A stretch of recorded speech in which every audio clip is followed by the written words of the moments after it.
Assalamualaikum warahmatullahi wabarakatuh. Perkenalkan, saya Lima Dewi Putri, calon guru penggerak Angkatan 10 Kabupaten Kuantan Sengingi, Provinsi Riau. Baiklah, pada video kali ini saya akan melakukan wawancara dengan salah seorang kepala sekolah yang ada di daerah saya, guna untuk melengkapi tugas modul 3.1 yaitu demonstrasi kontekstual mengenai pengambilan keputusan berbasis nilai-nilai kebajikan sebagai pemimpin. Adapun sekarang saya sudah bersama dengan kepala sekolah SMP Negeri 1 Inuman, yaitu dengan Pak Pendri. Mari kita sapa. Selamat pagi Bapak. Ya, apa kabar Bapak? Alhamdulillah sehat. Baik Bapak, pada kegiatan ini saya akan melakukan wawancara bersingkat bersama Bapak untuk melengkapi tugas saya di LMS Guru Penggerak pada modul 3.1 yaitu mengenai demonstrasi kontekstual, Pak. Langsung saja ya Bapak. Ya. Oke. Hal pertama yang ingin saya tanyakan, selama ini sebagai kepala sekolah di sekolah Bapak, bagaimana cara Bapak mengidentifikasi kasus-kasus yang merupakan dilema etika atau rujukan moral? Nah, baiklah. Jadi pada suatu permasalahan atau kasus itu kadang-kadang kita memang menghadapi kasus yang ada kalanya merupakan dilema etika, ada kalanya kasus itu merupakan rujukan moral. Nah, berdasarkan yang sudah saya pahami itu untuk mengidentifikasi kasus-kasus itu merupakan dilema etika atau rujukan moral, yaitu kita lihat dari aspek benar atau salahnya. Nanti yang pertama, kalau kasus itu mengandung aspek kebenaran, benar sama benar, nah itu bisa kita katakan sebagai dilema etika. Tapi kalau saat mengambil keputusan dari kasus tersebut, salah satu aspeknya benar, salah satu salah, nah itu bukan merupakan dilema etika, tetapi rujukan moral. Baik Bapak, jadi selama ini bagaimana Bapak menjalankan pengambilan keputusan di sekolah Bapak, terutama dalam kasus-kasus di mana ada dua kepentingan tadi Bapak, di mana kepentingan yang sama-sama benar atau kepentingan yang sama-sama mengandung nilai kebajikan. Nah, ini sering juga dihadapi, ada kasus-kasus yang mengandung kepentingan yang sama-sama benar dan mengandung nilai kebajikan, sehingga agak kesulitan dalam mengambil keputusan mana yang masih diambil karena sama-sama mengandung kepentingan apa tadi benar, sama-sama benar dan sama-sama mengandung nilai kebajikan. Nah, sama-sama mengandung nilai kebajikan. Nah, dalam hal ini dalam pengambilan keputusan itu mungkin perlu didasarkan kepada beberapa hal juga. Nah, beberapa hal yang harus kita perhatikan, terutama misalnya yaitu kita dalam mengambil keputusan itu kita lihat dulu yang pertama yang paling jelas itu kita mencari fakta-fakta yang berhubungan dengan kasus tersebut. Kemudian kita lihat nilai-nilai yang bertentangan dalam kasus tersebut. Ada kalanya kita mengambil keputusan hanya karena rasa kasihan kepada seorang saja, padahal kita harus mengambil keputusan itu berdasarkan keadilan. Itu contoh salah satunya itu. Benar Pak. Jadi selanjutnya langkah-langkah atau prosedur seperti apa yang biasa Bapak lakukan selama ini dalam hal tersebut Pak? Nah, baik. Yang biasa saya lakukan itu seperti yang mungkin saya sebutkan sebelumnya. Pertama yaitu mencari fakta-fakta yang relevan, kemudian mengidentifikasi nilai-nilai yang saling bertentangan. Jangan sampai kita salah mengambil keputusan hanya karena kasihan, apalagi menguntungkan satu orang atau bisa untuk keuntungan orang banyak. Nah, seperti itu. Kemudian juga langkah-langkah saya ambil yaitu dalam melakukan pengujian. Ujian ada misalnya misalnya di aspek legalitasnya. Legalitasnya, Nah, bertentangan dengan hukum atau tidak Nah, ya apakah Pak? keputusan yang akan diambil ini nanti atau kasus ini sudah melanggar ada unsur pidana misalnya, sehingga harus hati-hati mengambil keputusan. Kemudian juga apakah tidak melanggar aturan-aturan, melanggar undang-undang, harus dilihat juga itu. Kemudian juga misalnya kasus ini dimuat di media massa, nah, Uji publikasi ya ya Pak. itu uji publikasinya apakah nanti perasaan kita seperti apa. Nah, Nah, ada kita tidak lihat ya. juga seperti itu. Nah, kemudian juga seandainya misalnya kan kalau kita sudah mulai ambil keputusan ini, kita punya orang-orang yang kita kagumi, gitu, kita panutan kita. Nah, kita harus memikirkan juga kalau seandainya orang-orang yang kita kagumi itu menghadapi kasus ini, kira-kira sama ada keputusan yang kita ambil dengan kita. Iya. Dan mungkin banyak juga hal-hal lain yang Iya, kita baik, Pak. itu sepintas tadi. Apa sih Pak hal-hal yang selama ini Bapak anggap efektif dalam pengambilan keputusan pada kasus dilema etika ini Pak?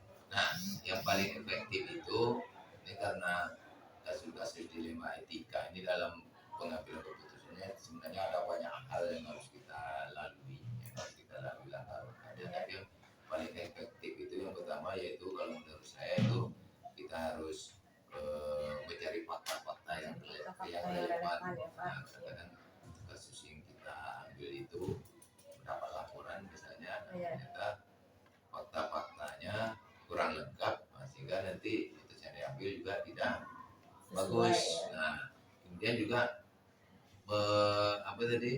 melalui apa namanya tadi yang nilai-nilai yang saling bertentangan tadi. Nah, itu paling penting juga itu, jangan sampai kita mengambil keputusan hanya gara-gara yang saya sebutkan tadi, gara-gara rasa kasihan, ya kan, gara-gara kepentingan satu orang, nah macam-macam. Itu yang paling efektif rasanya.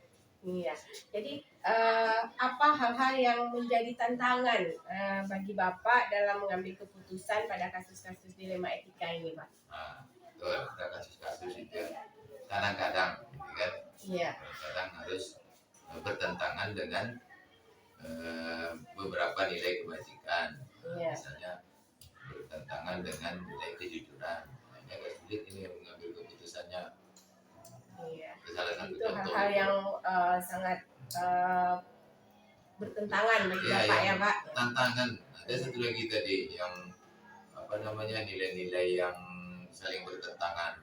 Hal-hal keadilan ya. Nilai saling bertentangan itu merupakan tantangan terbesar juga itu. Iya. Misalnya nilai keadilan dan rasa kasihan. Kalau kita mengambil keputusan berdasarkan keadilan, kasihan buat orang itu. Iya. Kalau kita ambil keputusan atas dasar rasa kasihan, aspek keadilannya tidak terpenuhi. Benar Pak. Tantangan juga itu. Nah Pak, dalam mengambil keputusan tersebut ada tidak Bapak memiliki tata kelola atau jadwal tertentu dalam penyelesaian kasus dilema etika ini? Misalnya mungkin Bapak langsung menyelesaikannya di tempat atau Bapak memiliki jadwal tertentu dalam penyelesaian kasus ini Bapak? Jarang pakai jadwal. Biasanya begitu menemukan kasus atau ada laporan kasus itu biasanya langsung dilakukan penyelesaian di tempat. Dilakukan penyelesaian di tempat, tapi penyelesaiannya tidak serta-merta bisa selesai saat itu juga.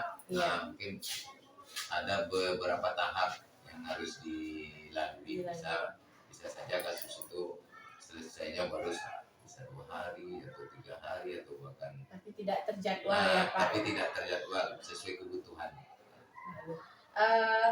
Kemudian ada tidak orang yang membantu Bapak dalam mempermudah proses pengambilan keputusan ini dalam kasus-kasus dilema etika ini? Mungkin ada dibantu oleh pihak-pihak lain di sekolah Bapak. Nah, kalau khusus untuk di sekolah, kita pengalaman di sekolah itu kan. Iya. Nah, biasanya kan pimpinan itu mengambil keputusan itu kan juga harus mencari masukan-masukan dari orang lain. Nah, kalau di sekolah ini kan tentu kita ada orang-orang yang kita percaya dan orang-orang yang dekat dengan kita.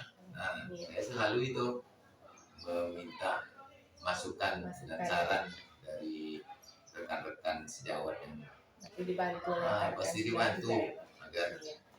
keputusan itu bisa sempurna. Baik, Pak. Nah, dari semua kasus yang sudah Bapak sampaikan tadi, apa sih Pak yang pelajaran yang bisa Bapak ambil atau Bapak petik dari pengalaman Bapak sebagai kepala sekolah dalam mengambil keputusan dilema etika seperti ini, Pak? Baik, jadi dari awal tadi bahwa ada kalanya sebagai pimpinan menghadapi harus menyelesaikan kasus-kasus yang merupakan dilema etika. Iya. Nah, dari pengalaman yang sudah terjadi, dilema etika itu harus mengambil keputusan merupakan dilema etika itu harus melalui beberapa tahap. Tidak bisa serta-merta diselesaikan begitu saja. Ada prosedur atau hal-hal yang harus kita lalui. Nah, pelajaran yang bisa diambil itu membuktikan bahwa suatu keputusan itu tidak bisa diambil sembarangan. Nah, ada beberapa hal yang harus menjadi pertimbangan bagi kita. Pertama yaitu bahwa jangan sampai kasus tersebut dan jangan sampai keputusan yang kita ambil itu justru menimbulkan masalah yang baru. Nah, yang justru akan membuat kita terjadi masalah lagi. Nah, kemudian juga pelajaran yang bisa diambil kasus-kasus dilema etika ini kita harus menyelesaikannya dengan hati-hati dengan tahap-tahap yang benar. Nah, itu pelajaran yang bisa kita ambil bahwa setelah kita mengambil keputusan itu tidak merugikan orang lain, bahkan tidak merugikan diri sendiri. Jadi yang paling terasa itu pembelajaran yang bisa diambil. Baik, Bapak. Terima kasih Bapak sudah melakukan wawancara singkat mengenai kasus dilema etika ini, sehingga kasus yang ada di sekolah Bapak bisa menjadi panutan bagi saya nantinya dalam melaksanakan tugas atau bertemu dengan kasus-kasus mengenai dilema etika atau bujukan moral ini. Terima kasih ya Bapak sudah berpartisipasi dalam tugas modul 3.1 ini. Saya ucapkan semoga Bapak sehat selalu dan terus tergerak dan menggerakkan. Ya, dan mudah-mudahan bisa menjalani pendidikan TGP ini dari awal sampai selesai dengan lancar dan sukses. Amin. Baik Bapak. Oke. Assalamualaikum warahmatullahi wabarakatuh. Perkenalkan, saya Rima Dewi Putri, calon guru penggerak Angkatan 10 Kabupaten Kuantan Simini. Pada video kali ini, saya akan mewawancarai beberapa kepala sekolah yang ada di daerah saya guna untuk melengkapi tugas demonstrasi kontekstual pada modul 3.1. Hari ini sudah hadir bersama saya salah satu kepala sekolah di daerah saya, yaitu Bapak Titus Arianto. Apa kabar Bapak? Alhamdulillah Bu, sehat. Ibu apa kabar Bu? Alhamdulillah Bapak. Baik Bapak, di sini saya akan melakukan wawancara mengenai dilema etika. Nah, langsung saja ya Pak. Di sekolah Bapak selama ini bagaimana cara Bapak mengidentifikasi kasus-kasus mengenai dilema etika atau bujukan moral ini Pak? Yang pertama Bu, secara saya mengidentifikasinya, saya menarik sebuah permasalahan yang ada di sekolah. Lalu nanti saya akan mempertimbangkannya melalui keputusan-keputusan yang juga dipelajari waktu mempelajari kasus dilema etika ini. Yang pertama itu contohnya nanti ada kasus berupa proses benar atau rasa kasihan itu, dan juga nanti bagaimana cara memutuskannya. Nah, itulah saya menarik sebuah kesimpulan nanti dari beberapa kasus yang ditemui di satuan pendidikan yang saya pimpin. Baik Bapak. Nah, bagaimana cara Bapak menjalankan dalam pengambilan keputusan ini Pak? Terutama kasus di mana ada dua kepentingan yang sama-sama benar dan atau sama-sama mengandung nilai kebajikan. Bagaimana cara Bapak menjalankan pengambilan keputusan ini? Saya mengambil keputusannya yaitu yang pertama, saya itu melakukan diskusi dengan beberapa orang guru contohnya begini, saya akan memanggil satu guru yang terlibat atau mempunyai masalah yang sedang dihadapi di dalam sekolah itu. Saya akan mengajak berdiskusi, tanya jawab dengan guru tersebut sampai nanti kesimpulannya dari hasil diskusi bersama guru rekan guru itu nanti saya ambil keputusan. Apa sih Pak langkah-langkah yang biasanya Bapak lakukan selama ini? Langkah-langkah yang saya lakukan selama ini, yang pertama identifikasi tadi, Iya. yang kedua berdiskusi, yang ketiga itu baru nanti mengambil keputusan. Nah, dari hal-hal yang sudah Bapak lakukan tadi, apa saja yang Bapak anggap efektif dalam pengambilan keputusan pada kasus-kasus dilema etika ini? Yang saya anggap efektif itu dalam mengambil keputusan itu melalui dari hasil diskusi dengan guru tersebut itu sangat efektif. Kenapa? Karena dari hasil diskusi dengan guru itu yang bersangkutan itu nanti akan dapat suatu benang merah atau keputusan ataupun kesimpulan. Dari kesimpulan itulah antara saya dengan rekan guru yang diajak berdiskusi yang terjadi sebuah permasalahan sebelumnya itu, nanti kami akan menyepakatinya bukan melalui keputusan saya sendiri ya, atau melalui kesepakatan. Jadi perlu berkomunikasi Ya, Pak. komunikasi. Nah, hal-hal apa saja nih Pak yang menjadi tantangan bagi Bapak dalam mengambil keputusan dalam kasus-kasus dilema etika ini Pak? Yang menjadi tantangan itu Bu, yang pertama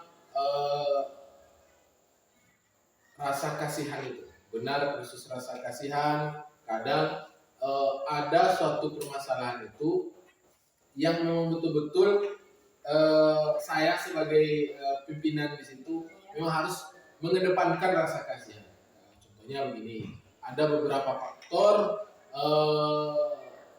guru itu yang membuat beliau itu mungkin kalau dijalani sekolah kami itu seperti diketahui, contohnya jalannya itu kurang bagus. Apabila hari hujan, tentu ada kendala yang dihadapi. Nanti dari diskusi itu kadang ada guru yang 1 tahun mau pensiun atau tahun ini akhir masa jabatannya itu dalam mengajar, itu tidak bisa saya itu menyalahkan apa yang beliau lakukan. Jadi benar khusus rasa kasihan itu yang paling berat itu mungkin daripada saya mungkin itu.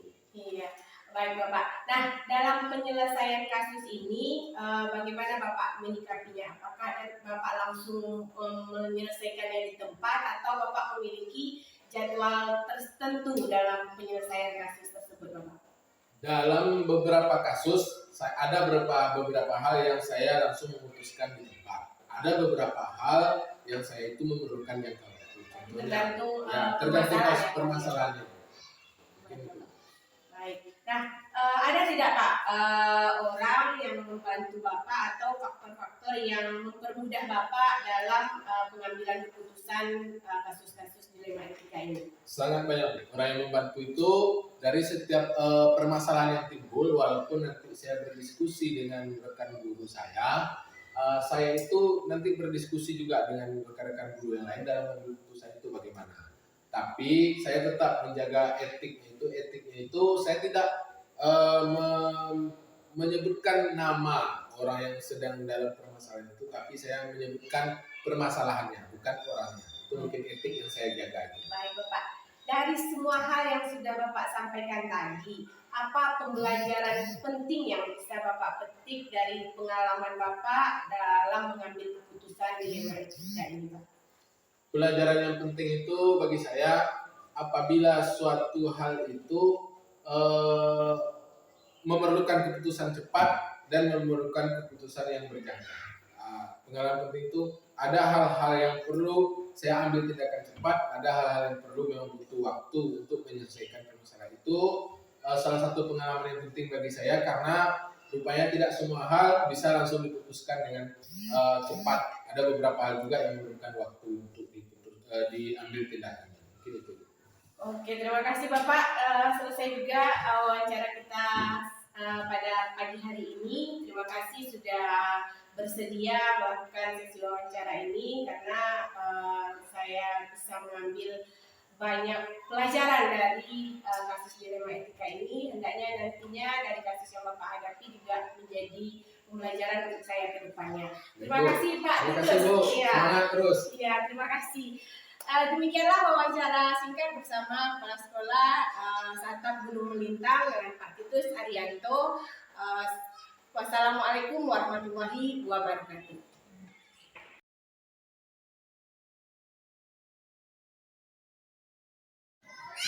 Assalamualaikum warahmatullahi wabarakatuh. Perkenalkan, saya Rima Dewi Putri, calon guru penggerak angkatan 10 dari Kabupaten Kuantan Sengingi, Provinsi Riau. Baiklah, pada video kali ini saya akan melakukan wawancara bersama beberapa kepala sekolah yang ada di daerah saya guna untuk melengkapi tugas modul 3.1 tentang demokrasi kontekstual di LMS Guru Penggerak. Pada pagi hari ini saya sudah bersama dengan kepala sekolah SDN 003 Kampung Tengah. Izinkan saya menyapa Bapak Dede Hindra. Selamat pagi Bapak. Apa kabar Bapak? Alhamdulillah. Ya Bapak. Nah, pada hari ini saya akan melakukan wawancara singkat bersama Bapak mengenai kasus dilema etika atau bujukan moral. Langsung saja ya Pak. Selama ini di sekolah Bapak, bagaimana cara Bapak mengidentifikasi kasus-kasus mengenai dilema etika atau bujukan moral? Baik. Biasanya kalau kita untuk mengidentifikasi sebuah masalah, kita harus mengalami konflik terlebih dahulu. Kalau kita sudah mengalami konflik, baru kita dapat mengalamakan misalkan ini kasus dilema etika. Tapi yang sering terjadi adalah dilema etika ya. Seperti yang terjadi di sekolah itu antara aturan sekolah dan keinginan pribadi siswa. Misalnya sekolah terlambat, dia masih ingin tetap sekolah. Ini merupakan salah satu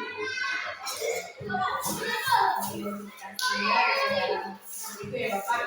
Nah, jadi selama Bapak menjadi kepala sekolah, bagaimana cara Bapak mengambil keputusan di sekolah Bapak, terutama mengenai kasus-kasus yang memang benar terhadap dua kepentingan ini yang tidak sama-sama benar dan atau memang sama-sama mengandung nilai kebajikan.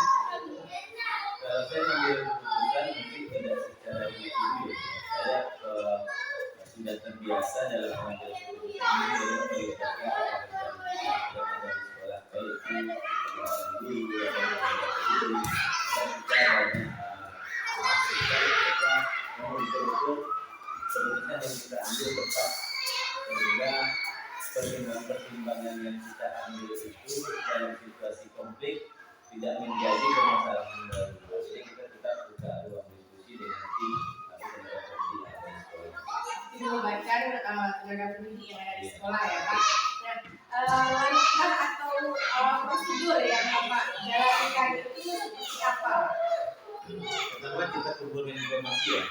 Kumpulkan Kita kumpulkan informasi, kemudian kita identifikasi nilai-nilai yang bertentangan, kemudian pertimbangkan dampak keputusan untuk semua orang. Artinya keputusan yang kita ambil ini dampaknya untuk semua orang seperti apa. Kemudian selanjutnya diskusikan dengan tim. Setelah kita identifikasi, kita coba rancang keputusan, kita diskusikan dengan tim. Atau kita perlu mungkin membangun kesepakatan bersama dalam mengambil keputusan. Kemudian ambil keputusan berdasarkan analisis tersebut. Setelah kita analisis, lalu mungkin kita dapat membuat sebuah kesimpulan atau mencapai sebuah keputusan. Kemudian buat rencana pelaksanaan keputusan. Ini perlu kita jadwalkan untuk pelaksanaan. Dari kasus tersebut ada nggak Pak hal-hal yang memang Bapak anggap efektif dalam pengambilan keputusan pada kasus-kasus dilema etika tersebut? Yang paling efektif adalah mungkin berdiskusi dengan kawan-kawan di sekolah kita dengan tim kita. Ini sangat yang sangat efektif. Berkomunikasi di kelas dan perkara yang sudah kita. Kita ikuti prosedur yang sudah ada dan memastikan keputusan sesuai dengan prinsip atau aturan di sekolah dan etika yang memanusiakan manusia gitu. Jadi keputusan itu berdasarkan aturan sekolah, kemudian kita juga perlu memperhatikan atau mempertimbangkan dalam hal kemanusiaan. Hal ini kita bisa disimpulan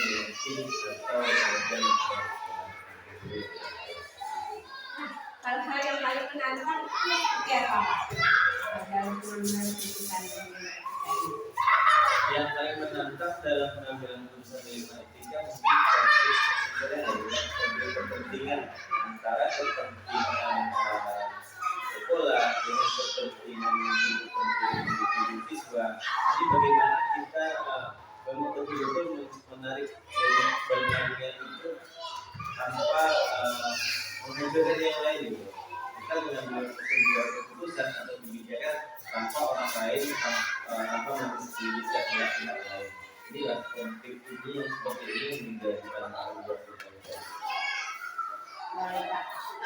Selanjutnya Bapak, bagaimana Bapak menyelesaikan permasalahan dilema etika ini? Apakah Bapak menyelesaikannya langsung di tempat atau Bapak memiliki tata kelola atau jadwal tertentu untuk prosedur etika ini?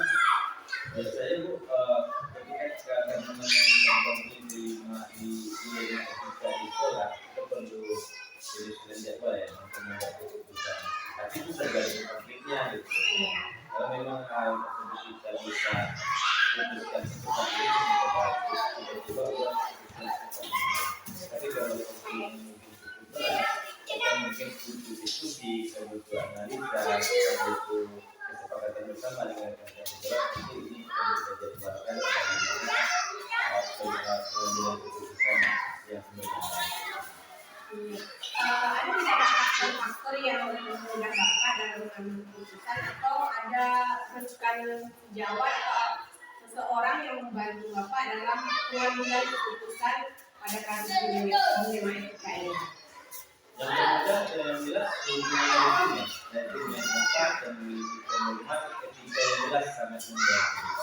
Jadi terkadang saya juga melibatkan rekan-rekan yang lain ya, seperti mungkin rekan-rekan di penggunaan ada di kabupaten kita, di daerah kita, kemudian rekan-rekan di daerah lain, dan memang solusi yang kita inginkan itu belum pas. Atau boleh saja kita menggunakan jasa konsultan pendidikan tentang menyelesaikan konflik dengan.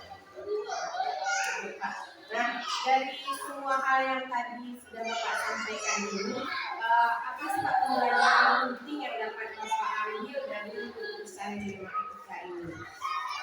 Pembelajaran yang sangat penting yang selama ini setelah kita coba membuat kesimpulan itu ternyata yang paling penting adalah komunikasi yang terbuka, komunikasi yang transparan, dan kemudian saya juga belajar bahwa penting untuk mempertimbangkan semua aspek dan dampak dari keputusan serta fleksibel untuk menyesuaikan keputusan jika diperlukan. Jadi perlu juga kita mempertimbangkan semua aspek dan kita membuat keputusan. Apalagi komunikasi yang transparan, aspek kemudian efek dari pengambilan keputusan juga terlibat. Baik Bapak, terima kasih Bapak sudah bersedia diwawancarai mengenai kasus dilema etika ini. Semoga kedepannya Bapak juga mudah dalam menghadapi kasus-kasus dilema etika ini. Terima kasih ya Bapak Dede. Oke, baiklah sekian wawancara saya bersama Kepala Sekolah SDN 03 Kampung Bunga. Terima kasih sudah menyaksikan. Assalamualaikum warahmatullahi wabarakatuh.